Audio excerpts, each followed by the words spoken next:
با درود بر شما.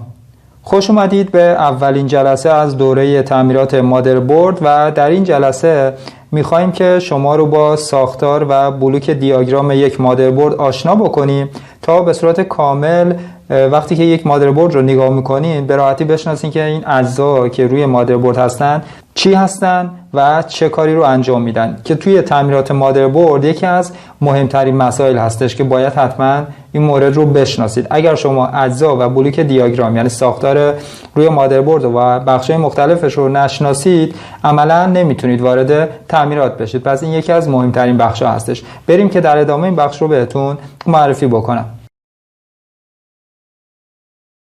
خب همونطور که میبینید در اینجا ما یک مادربرد داریم که جزء مادربردهای تک چیپ هستش که حالا بحث چیپ رو هم میخوام دیگه تو این جلسه بهتون بگم. من مادربرد رو به این صورت میذارم تا راحت‌تر توی تصویر دیده بشه و بهتون معرفی بکنم. خب وقتی که شما مادربرد رو به این صورت میذارید جلوتون، ساختارش رو به راحتی مشاهده میکنید. معمولا اولین چیزی که خیلی به چشم میاد بخش CPU هستش که بزرگترین سوکت رو هم معمولا روی مادربرد داره که خب هر کسی نگاه میکنه میدونه که این بخش CPU و حتی آشنایی هم نداشته باشید با یه نگاه کردن و با توجه به مسائلی که تا الان شنیدید متوجه میشید که این بخش CPU هستش. ولی قبل از اینکه بخوام بخش سخت افزاریش رو بهتون بگم لازم هستش که شما بشناسید که مادربرد چه مدلیه و در دسته DDR3 هستش یا DDR4 یا بالاتر. امروزه توی اکثر مادربردها این مشکل دیگه وجود نداره که ما بخوایم روی مادربرد رو بگردیم، نمیدونم اصالت رم ها رو بشناسیم، پایه های اصالت ها رو بیایم در واقع بشماریم تا ببینیم که چه مدلی هستش. خیلی راحت روی مادربردها این رو میزنن. مثلا اگر شما اینجا رو توجه بکنید نوشته شده DDR4، پس مدل مادربرد ما DDR4 و این هستش. حالا برندش چیه؟ برندش هم خیلی راحت ایسوس، هم معمولا روی هیت سینک چیپ ها میزنن این اسم رو و برند مادربرد هم روی خود مادربرد هم نوشته شده و مدل اصلی مادربرد این هستش که در اینجا اون رو مشاهده میکنید. اگر ما بخوایم بگیم که این مادربرد چه مدلیه میشه ایسوس X99A، خب که میشه مدل مادربرد ما، که روی بعضی از مادربردها ممکنه که پشت این اطلاعات رو بزنن، مثلا در یک همچین جایی میان اطلاعات رو وارد میکنن. پس شما خیلی با دقت میتونید اطراف اصالت‌ها و روی مادربرد رو نگاه بکنید و به راحتی به مدلش پی ببرید. البته اگر مادربردی رو شما پیدا کردید که اینا اطلاعات رو روش نزده بود که خیلی بعیده، باز هم در آینده بهتون خواهیم گفت که چطور از روی اصالت‌ها و اندازه پایه‌های رم ها و اینجور مسائل بیاین نوع مادربرد و مدلش رو شناسایی بکنید. ولی خب امروزه دیگه تمامی شرکت‌ها روی مادربردهاشون میزنن و نیازی به جستجوی خاصی نیست. خب پس به همین راحتی شما میتونید تشخیص بدید و الان متوجه شدید که این مادربرد ما مادربرد DDR4 هستش. این حالا به چه درد میخوره فهمیدن مدل؟ زمانی که شما میخواین بیاید دنبال مثلا دیتا شیتش بگردید، دنبال رم براش بگردید که مثلا رم بخرید براش یا بخواید CPU براش تهیه بکنید، مبتنی بر مدلی که در اینجا هستش و نوع مادربرد خیلی راحت میتونید CPU و رم مناسب این مادربرد رو تهیه بکنید. حالا چیزی که وجود داره شروع می‌کنیم به توضیحات سخت افزارش که از اینجا به بعد خیلی حساس هستش و با دقت باید گوش بکنید. اولین بخشی که می‌خوام معرفی بکنم همون بخش CPU هستش. چیزی که شما در اینجا می‌بینید در واقع فقط سوکت CPU هستش و جای CPU یا بخش CPU حساب نمیشه. متاسفانه خیلی ها این رو اشتباه میگیرن و مثلا میگن خب این بخش CPUه. این فقط سوکت CPU هستش و در اینجا میبینی که تعداد پایه های بسیار زیادی و حتی چند هزار پایه وجود داره که هر کدوم از این پایه ها به بخش مربوطه خودش متصل هستش. اکثر این پایه های CPU که در اینجا مشاهده میکنین یک قفلایی دارن به این صورت که شما با باز کردن این قفل ها میتونین به راحتی سوکت رو باز بکنین تا بتونین CPU رو در اینجا بنشونین. چیزی که خیلی مهمه و همیشه باید توی تعمیرات حواستون بهش باشه اینه که این پایه‌هایی که در اینجا هستن به شدت ظریف هستن و خیلی نازک و شکننده هستن. پس بنابراین نباید به هیچ عنوان نوک پنس یا هر چیز دیگه روی این بخش بیفته یا یه وقت بگیره به این بخش، چون حتی در حد چند دهم میلیمتر، دقت کنین چند دهم میلیمتر، یعنی 1 میلیمتر رو به 10 قسمت تقسیم بکنیم 2/3 میلیمتر هم بخواد اگه این پایه حرکت بکنه CPU رو بذارین دیگه مادربرد ممکنه CPU رو نشناسه، چرا که پایه اتصالش با اون بخش CPU به صورت کامل قطع میشه. پس حتما این مورد رو بهش توجه بکنید که به هیچ عنوان به این بخش آسیب نزنید. اگر مادربردی توی کارگاهتون دارین که فعلا استفاده نمیشه، برای اینکه این بخش گرد و خاکی نشه، کثیف نشه یا چیزی بهش نگیره، معمولا میان یک کاغذ میذارن و بعد این قفل رو میبندن که شما هم میتونید این کار رو انجام بدید. برای مثال من اینجا مثلا یه کاغذ دارم، این کاغذ رو به این صورت قرار میدم اینطوری و بعدش میام این قفل جای سی پی یو رو میبندم. اینطوری دیگه اون سوکت های سی پی یو و اون پین های حساس آسیبی نمیبینن. به این مورد حتما توجه بکنید. خب زمانی هم که کثیف میشه و میخواین بشورین، بازم خیلی ها این اشتباه رو میکنن که میان مثلا تینر یا مواد رو میزنن با مسواک تمیز میکنن که فوق العاده این کار اشتباهه. برای تمیزکاریش حتما شما اول باید با باد این کار رو انجام بدید که اونم با فاصله زیاد. دومی که با چیزی مثل اسپری کنتاکت شور یا اسپری خشکش البته بیاید این بخش رو شستشو بدید اگر کثیف بود، یعنی با اسپری ناهید که به حال تو ایران به اسپری ناهید خیلی معروفه، با اسپری ناهید خشک این بخش رو کاملا اسپری بکنید تا تمیز بشه بدون اینکه دست یا مسواک یا فرچه‌ای بهش بخوره. خب این بخش همونطور که گفته شد سوکت سی پی یو هستش که سی پی یو در اینجا قرار میگیره و قفلش بسته میشه. به این صورت قفل رو میبندن و اینطوری سی پی یو در جای خودش قفل میشه و بعدش میان هیت سینک و خنک کننده رو در اینجا قرار میدن. ولی اگر ما بخوایم بگیم که بخش سی پی یو شامل چیه، کلا این بخش که تغذیه رو هم مشاهده میکنید در اینجا من کمی جلوتر میارم، همونطور که میبینید در اینجا تعداد خازن‌های زیادی وجود داره، حتی ترانزیستورهای ماسفتی وجود داره که این هیت سینک روشه و هیت سینک رو من میخوام باز بکنم و بهتون نشون بدم که در اینجا پیچ‌های مخصوص خودش رو داره. من هیت سینک رو باز میکنم. خب وقتی که پیچ‌هاشو باز کردم، هیت سینک اینجا باقی میمونه و اگر دقت کنید هیت سینک هم در این بخش دارای پد سیلیکون هستش که انتقال حرارت رو به بهترین شکل انجام بده. خب حالا کاری با هیت سینک نداریم، ولی این هیت سینک روی چه چیزی قرار داشت؟ اگر دقت کنید ما اینجا تعداد آیسی های زیادی داریم که به شکل آیسی هستن و کاملا در اینجا مشخصه که در واقع هر کدوم از این آیسی ها پکیج شده ترانزیستورهای ماسفت هستن که مربوط به مدار تغذیه سی پی یو میشن و میان چیکار میکنن؟ برق مورد نیاز بخش سی پی یو رو و در واقع این بخش که مربوط به پردازنده هست رو به صورت کامل تامین میکنن. پس اگر یه وقت ما توی بخش سی پی یو مشکل داشتیم و مثلا مادربرد سی پی یو رو نمیشناخت، با آزمایشاتی میتونیم متوجه بشیم که سی پی یو سالمی که حالا در جلسات آینده در این مورد صحبت خواهیم کرد.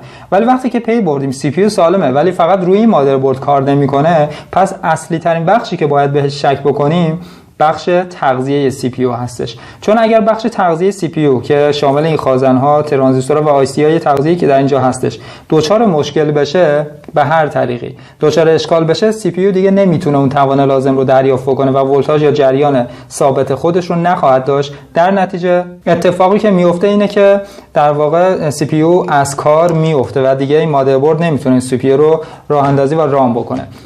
در مادربردهای مختلف ممکنه که چیدمان و جایگاه این بخش تغذیه سی پی یو متفاوت باشه. مثلا توی یکی از مدل ها این بخش باشه، توی یکی از مادربردها در این بخش باشه، تا یه جایی پایین‌تر باشه. البته این بخش هم شامل تغذیه سی پی یو هست ولی اصلی ترینش نیست، میشه گفت مدار ثانوی است، ولی این بخش شامل تغذیه سی پی یو هستش که خازن‌هایی رو هم در اینجا مشاهده می‌کنید که این خازن‌ها خازن‌های صافی و در واقع نویزگیر ولتاژی هستن که اجازه نمیدن که هیچ نویز ولتاژی به سی پی یو برسه.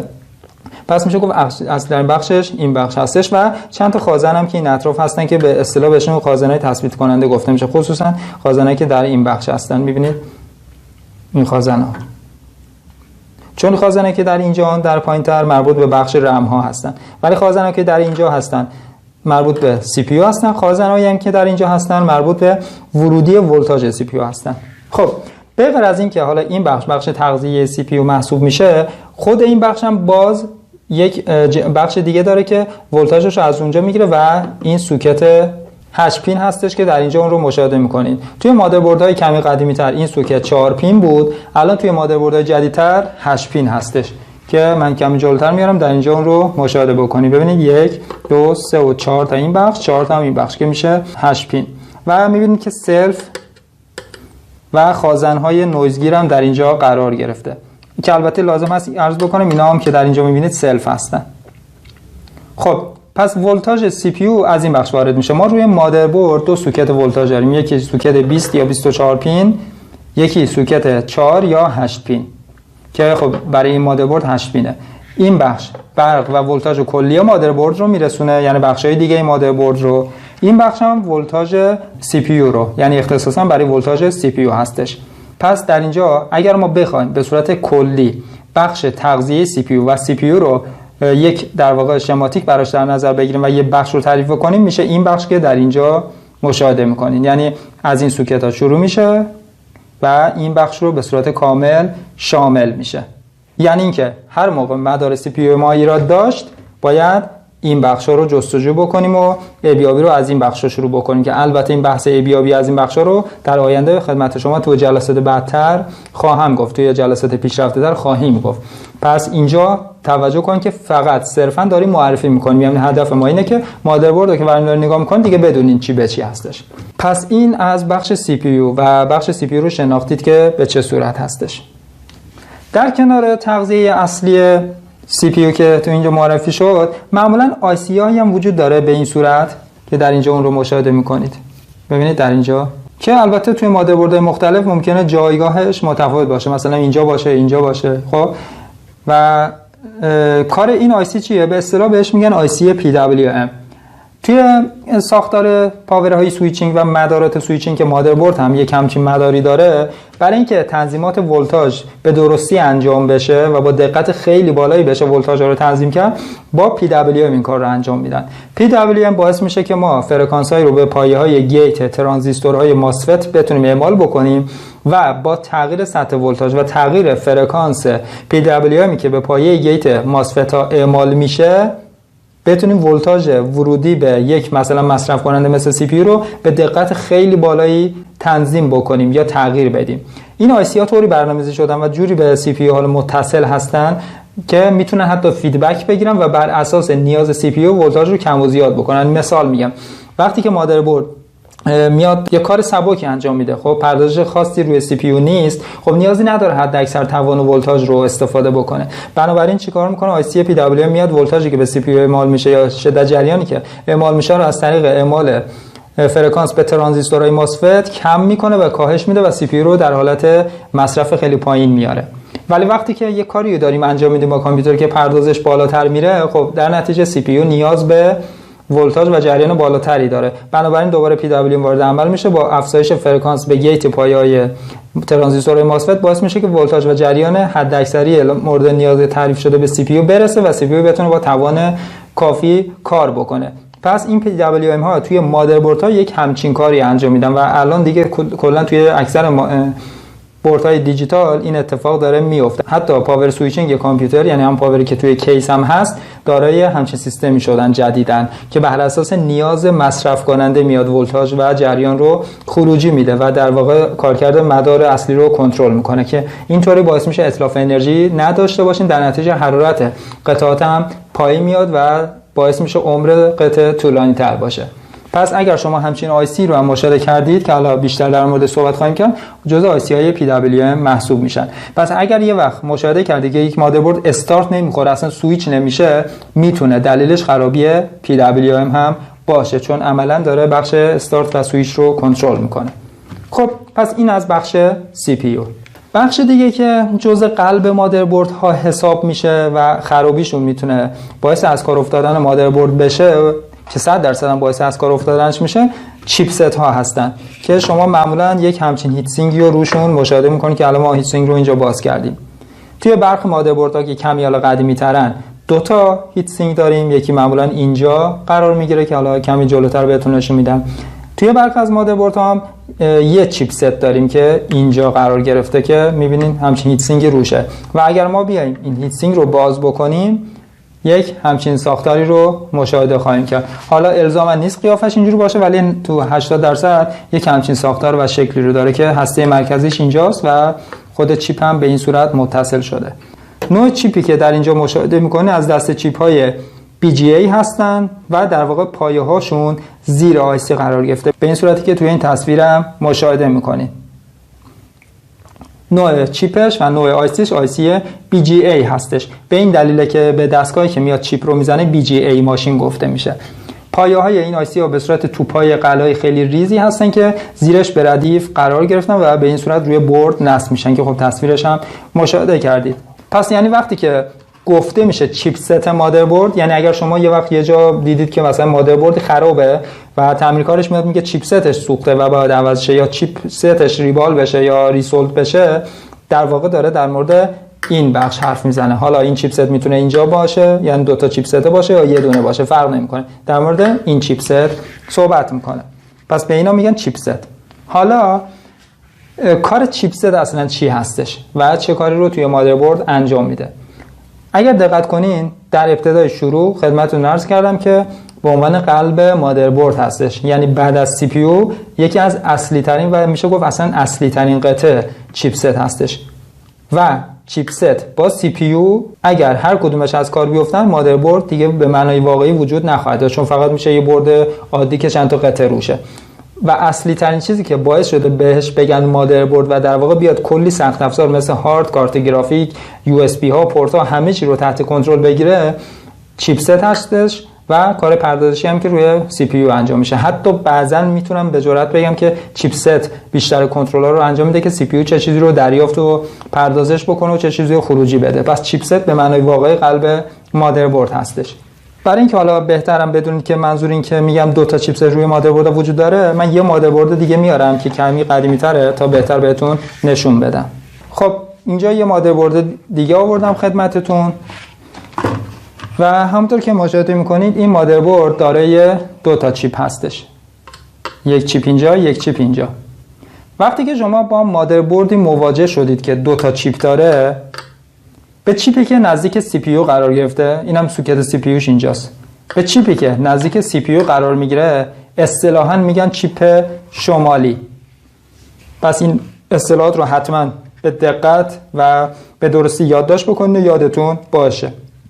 پس به این چیپی که اینجا قرار گرفته میگن چیپ شمالی و به چیپی که در اینجا قرار گرفته پایین بهش میگن چیپ جنوبی. بعضیا میگن چیپست شمالی، چیپست جنوبی. این شمالی جنوبی به این دلیل میگن که خب این نزدیک به سمت بالای مادربرد هستش و این یکی هم پایین مادربرد قرار گرفته. فقط به این دلیل بهش میگن شمالی یا جنوبی. توی بازار تعمیرات اصطلاحاً یه چیز دیگه هم بهش میگن، یه اسم دیگه هم براش گذاشتن، بهش میگن پل شمالی یا پل جنوبی. پس دقت کنید اصطلاحاتی مثل چیپ، چیپست و یا پل دقیقاً اشاره به این قطعات داره.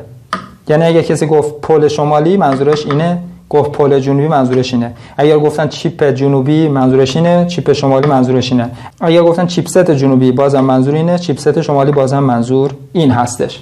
توی مادربردهای قدیمی‌تر حالا این چیپست ها چی کار می‌کردن؟ البته توی جدید هم همون کارو می‌کنن تا 80%، فقط یه کوچولو جزئیات تغییر کرده که می‌خوام اینجا بهتون توضیح بدم. ببینید توی مادربردهای قدیمی‌تر چیپستی که نزدیک سی پی یو بود، یعنی چیپ شمالی، میومد ارتباط بین رم، سی پی یو و برخی از این پورت ها رو انجام میداد، خصوصا پورت بخش گرافیک رو.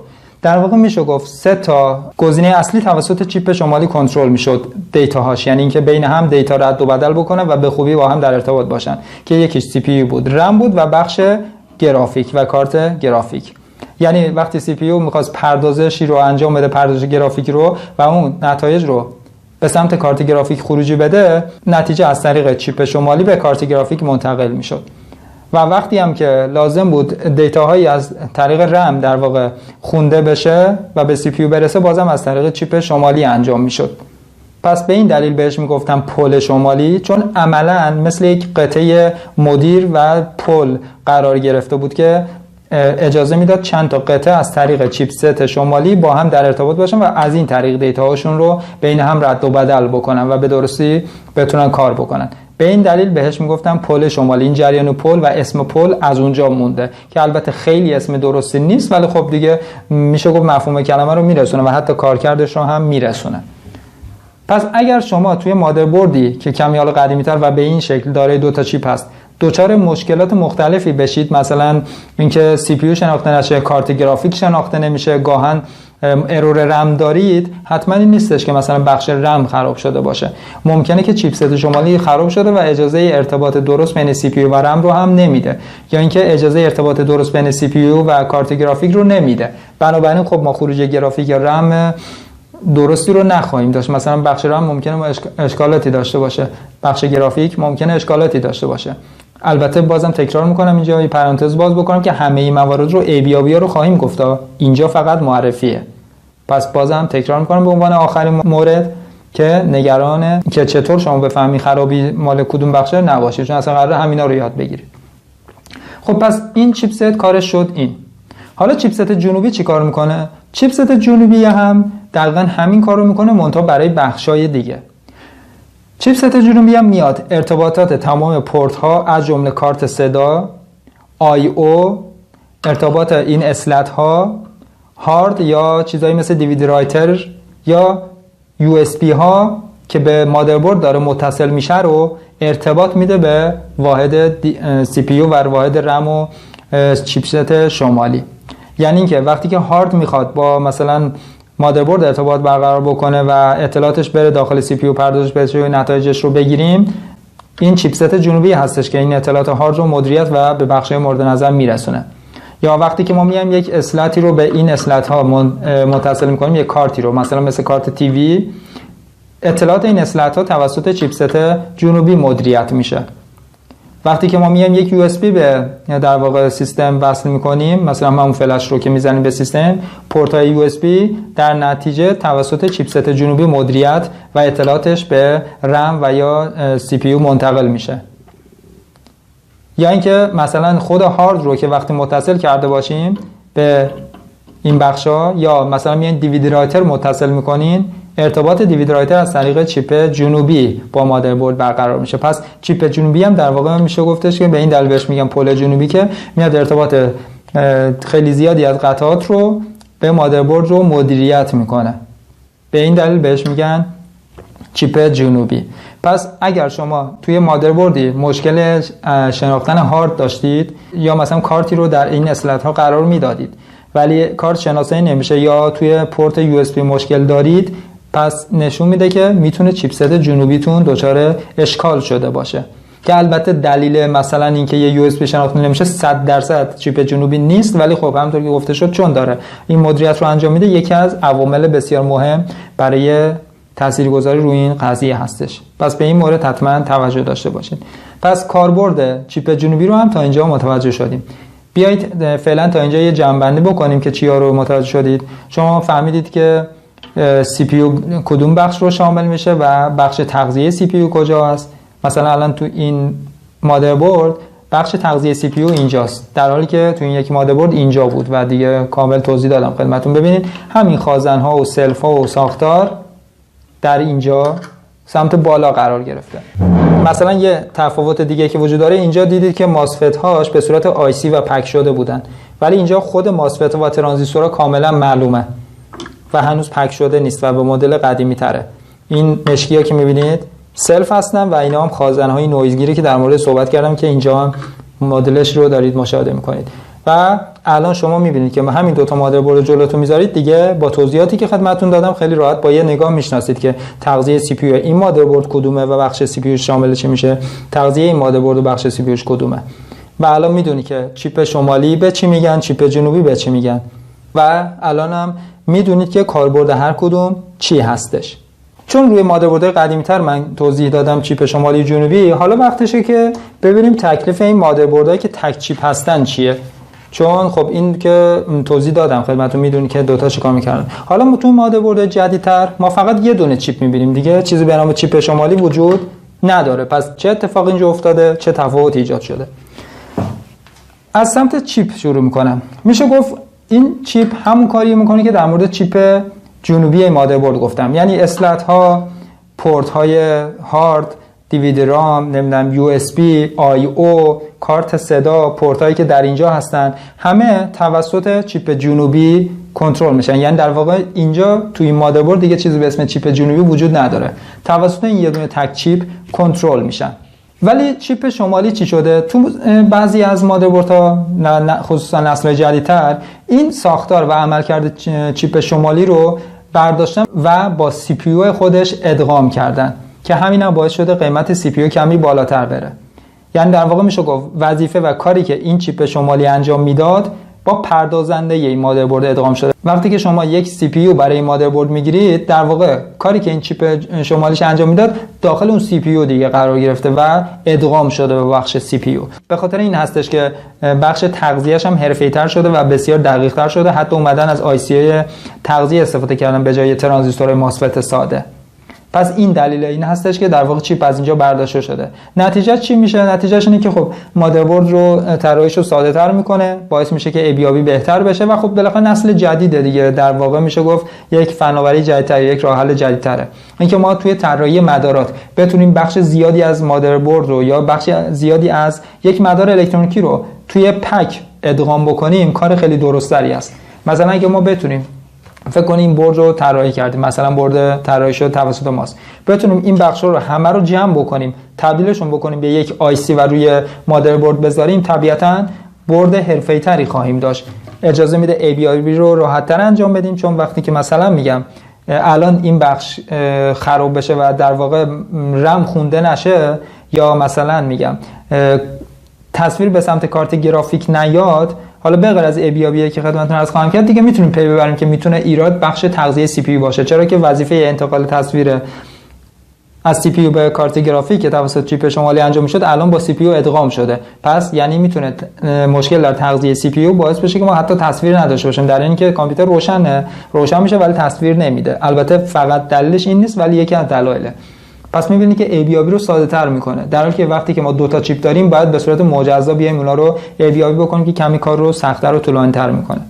به این دلیل که اومدن اینجا تو این مدل مادربرد مثلا چیپ شمالی رو برداشتن و اکثر مادربردهای جدید به این صورته، وظیفه چیپ شمالی با سی پی یوش ادغام میشه. تو این مادربرد هم دقیقاً وظایف همون هستش و خیلی تفاوتی نمیکنه. می‌بینید که این مادربرد شاید مال 10-15 سال پیشه و حتی بیشتر، کمی بیارم اینورتر، و این مادربرد مثلا مال 3-4-5 سال پیشه، ولی می‌بینید که عملکردها خیلی تفاوتی نکرده، فقط مادربرد ساختارش و در واقع اون قطعاتش و معماریش بروز شده و مثلا وظیفه هم چیپ جنوبی که اینجا بهش میگن چیپ جنوبی و اینجا شده تک چیپ یکیه، هر دو تاشون تمام اصلاحات‌ها و پورت‌ها و مسائل رو کنترل میکنن.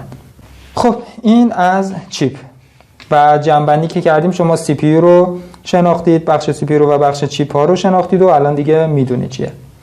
حالا میریم سراغ بخش خیلی مهم دیگه، یعنی آی او.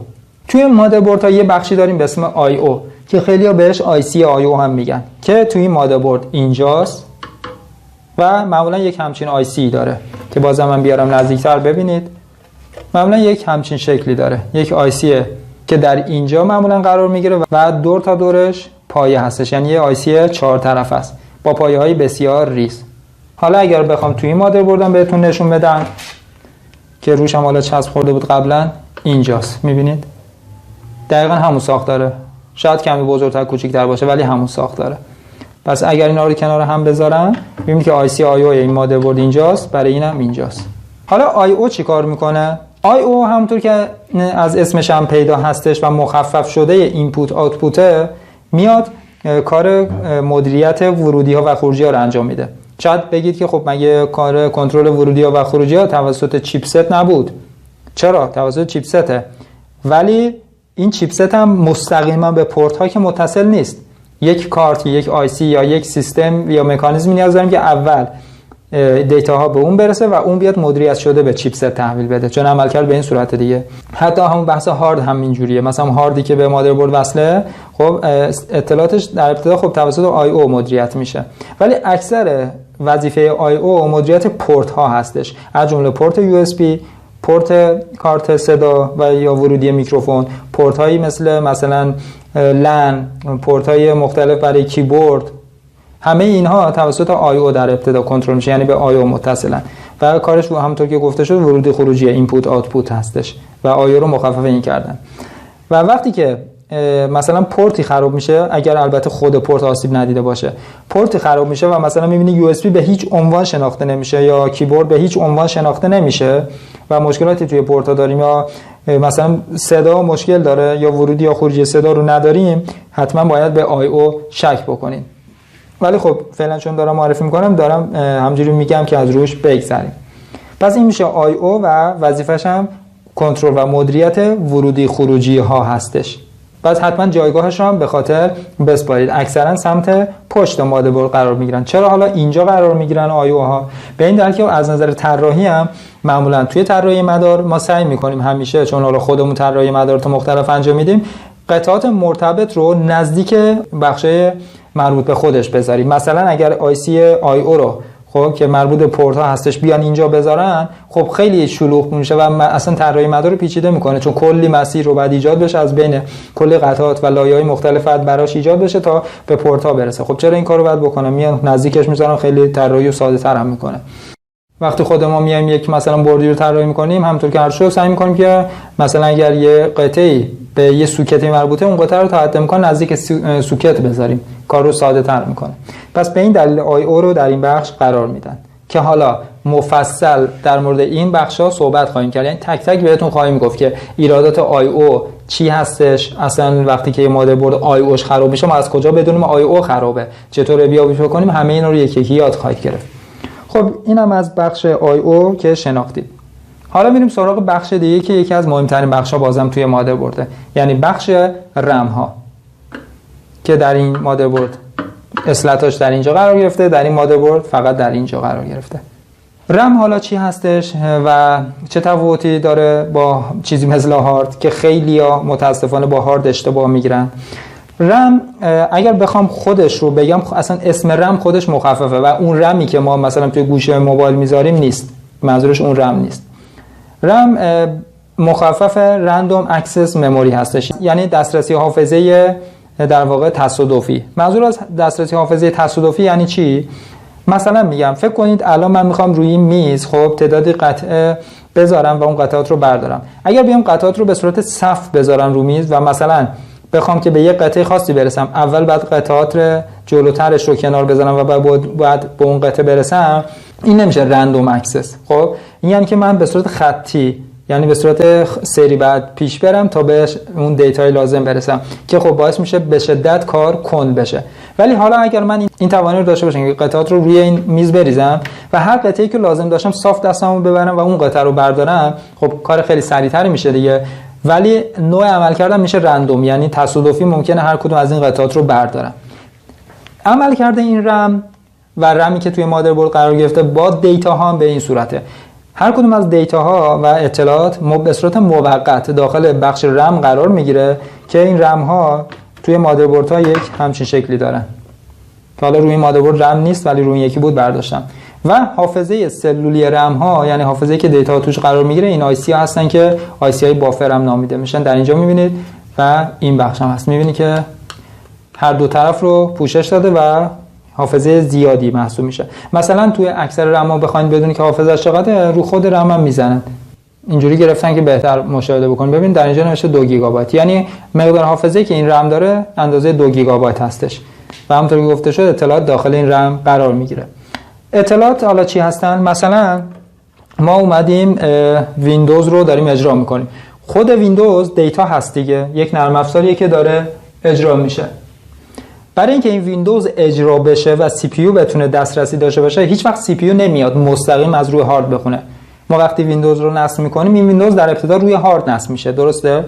ولی برای اجرا، فراخوانی و انجام وظیفش و در واقع کار کردنش نیاز هستش که در یک حافظه بسیار پرسرعت و موقت قرار بگیره که این حافظه پرسرعت و موقت همون رم ها هستن که در اینجا نمونهش رو دیدید که این رم به این اسلت ها متصل میشه. به این دلیل به اینجا میگیم بخش رم. و سی پی یو چی کار میکنه؟ سی پی یو میاد از روی رم این اطلاعات رو میخونه. پس یعنی در ابتدا اطلاعات از تو هارد به رم منتقل میشه و از طریق رم توسط سی پی یو خونده و اجرا و عملیات و وظایف رو انجام میده. حالا اگر این رم دچار مشکل بشه، عملاً حافظه‌ای وجود نداره که اطلاعات به صورت موقت اونجا قرار بگیرن و خونده بشن.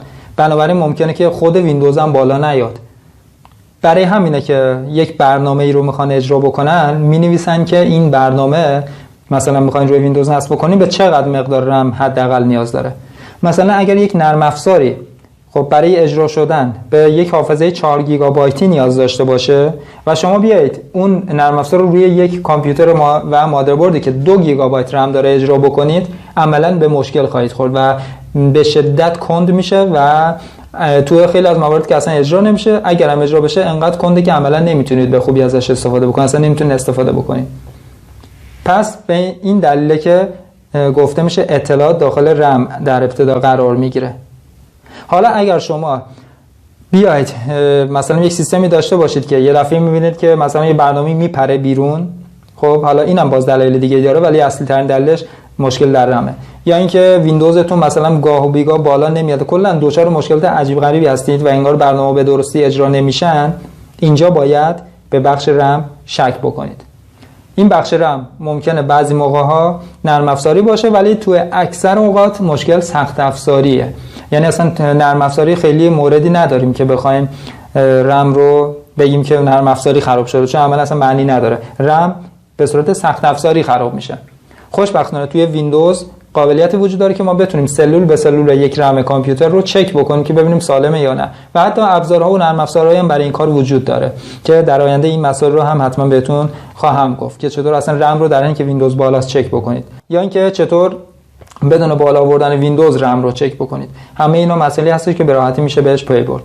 حالا بخش رم شامل چیه؟ بخش رم هم مثل سی پی یو دارای مدار تغذیه خودش هستش. مثلا اگر از همین مادربرد بخوام شروع بکنم، شما در اینجا دقیقاً مثل سی پی یو خازن‌هایی رو مشاهده می‌کنید، رگولاتورهایی رو مشاهده می‌کنید و ترانزیستورهای ماسفت در اینجا هم می‌بینید. ببینید این بخش و این خازن‌ها در اینجا هم این بخش می‌بینید، اینها همه تغذیه رم هستن.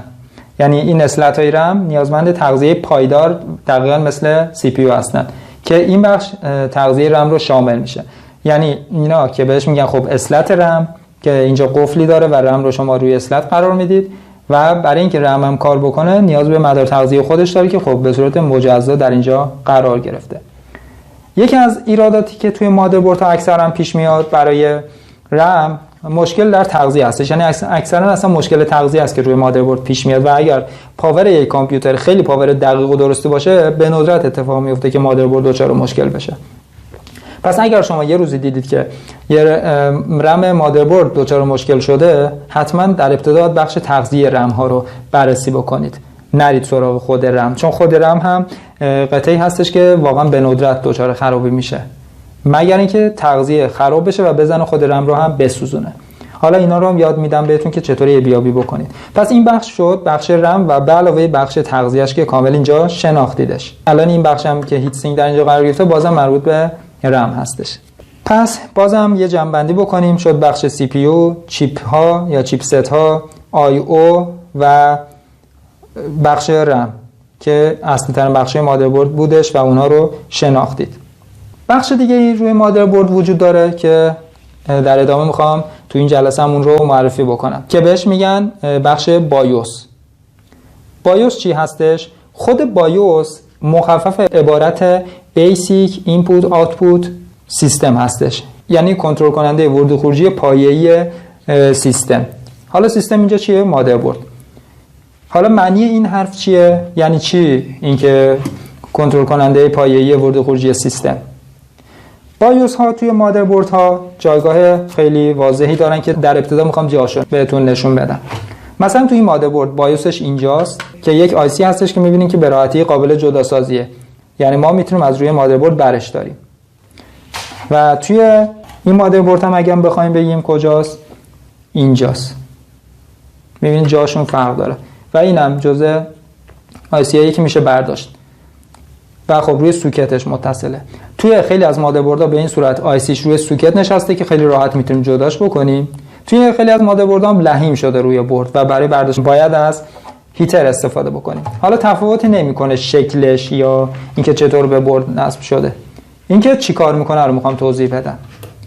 بایوس در واقع یک آیسی هستش که بهش میگن آیسی پروگرامیبل، یعنی که آیسی هستش که توش کد وجود داره و برنامه نویسی شده. حالا چی برنامه نویسی شده؟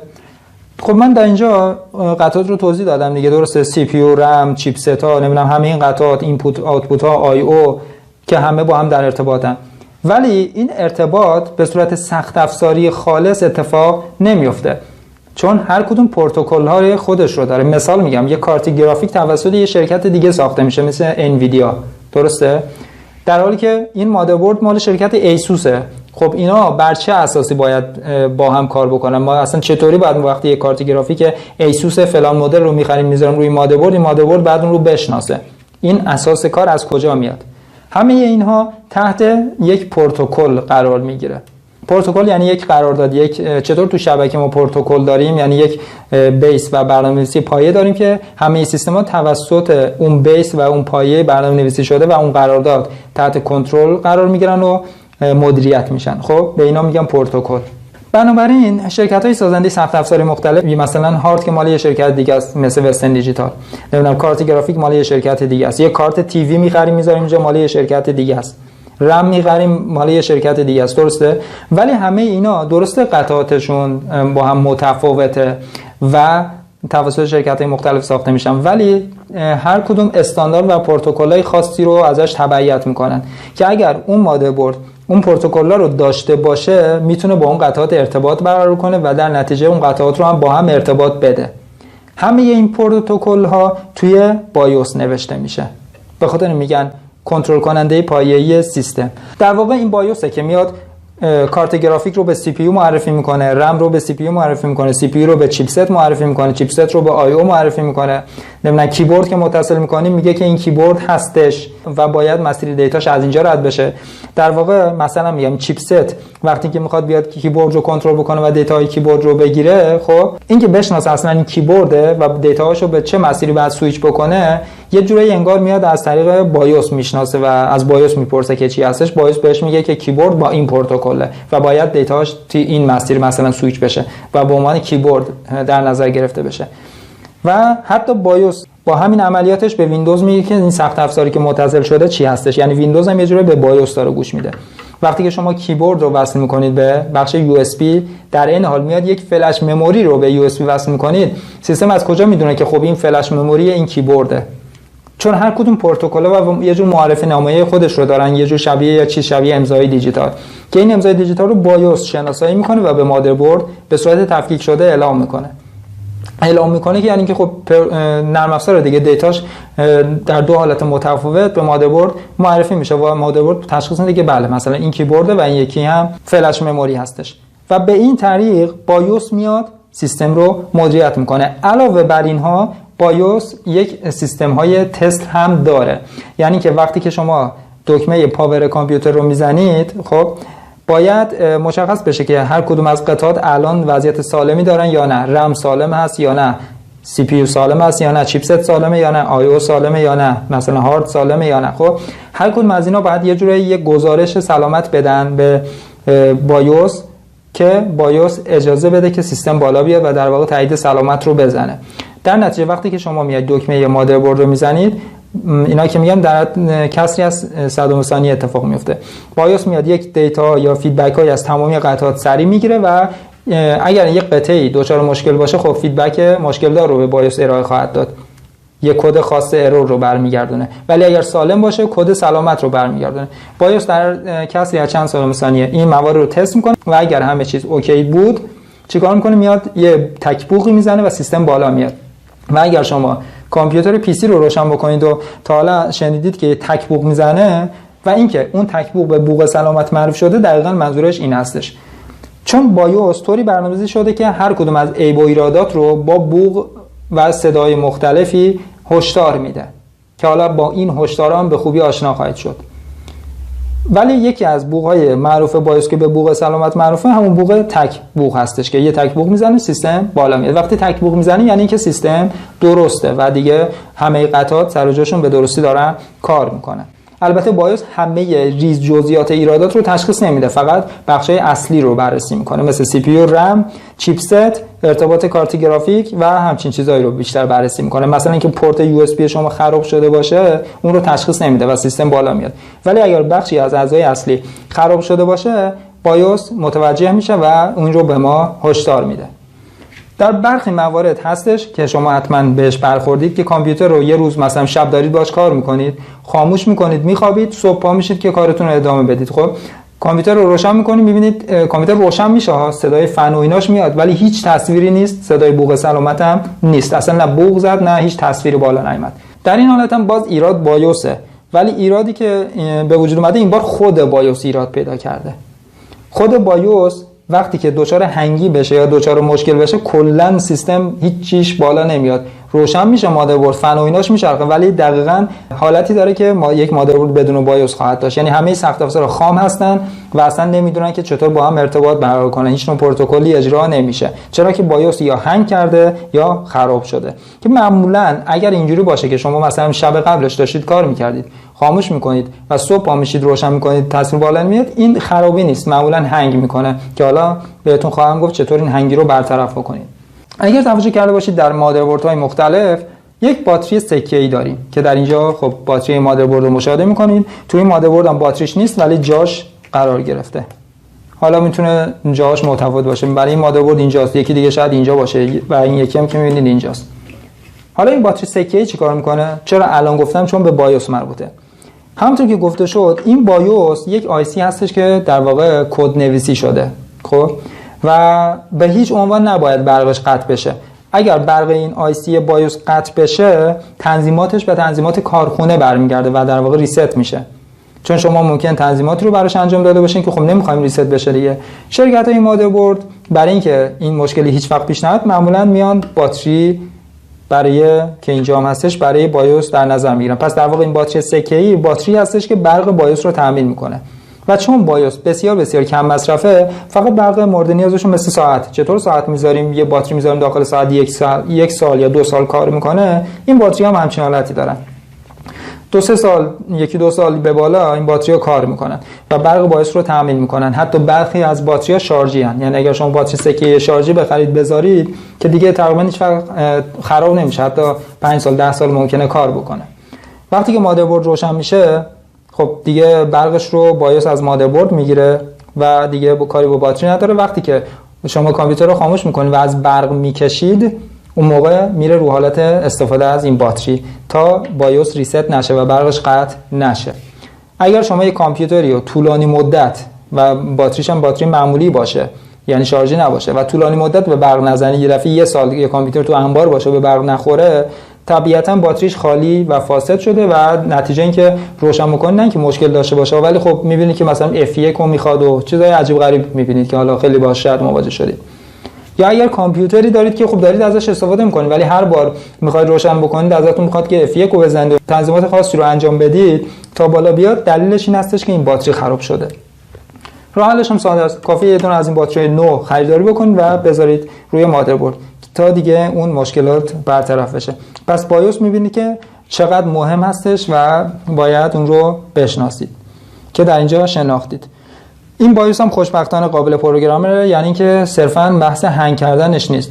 زمانی که یک بایوس دچار خرابی میشه خب اولا که خودش رو میتونیم تهیه بکنیم آیسی نو رو، دوم که با استفاده از چیزی به اسم پروگرامر دوباره میایم برنامه‌اش رو دانلود میکنیم و پروگرام میکنیم، چون هر کدوم از این بایوس ها که مربوط به مادربرد خب همون برنامه‌ای که گفتم، نرم افزاری که گفتم توش هست، توی سایت ارائه دهنده مادربرد موجوده. مثلا شما برید توی سایت ایسوس و مدل مادربرد رو بزنید و بزنید دانلود بایوس، خب آخرین ورژن بایوس رو بهتون میده.